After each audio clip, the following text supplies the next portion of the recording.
c'est les fins de manifestation, les queues de manifestation où des gens qui ont un peu trop abusé de l'alcool ont envie de rester, de faire des sittings, de bloquer la circulation et je dirais presque de refaire la guerre après la guerre, c'est complètement ridicule.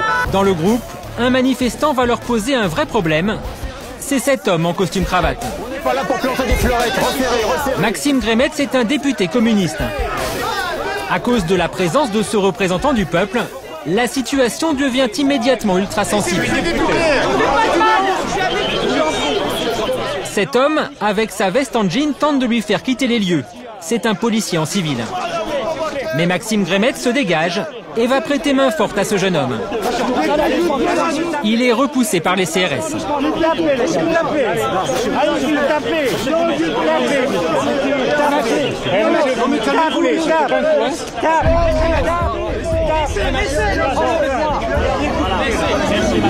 Et subitement, il s'effondre. Le César du meilleur acteur est attribué à... Maxime Grémetz ne réagit plus. Les minutes s'écoulent.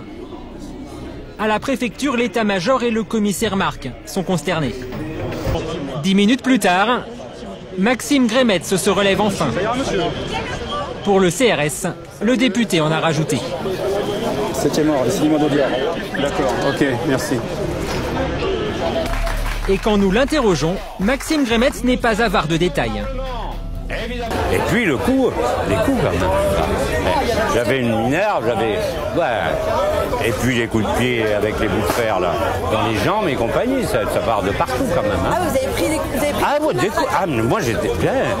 Oui, j'ai pris les coups de matraque, j'ai pris les coups de, vous savez, de bouclier là.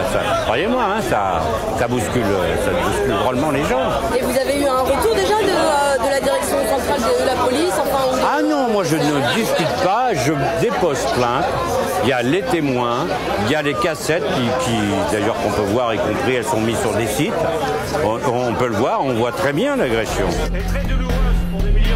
Entre-temps, Maxime Grémetz a saisi la justice. Il a porté plainte contre la 61e compagnie du commandant Égée. L'affaire n'a pas encore été jugée. La mythomanie, c'est une compulsion, c'est une sorte d'obligation que ressentent certaines personnes à mentir. Alors, la personne va plus ou moins croire ces mensonges, mais en tout cas, elle va s'enfermer dans une représentation d'elle-même, souvent très valorisante, et qui ne correspond pas du tout à la réalité.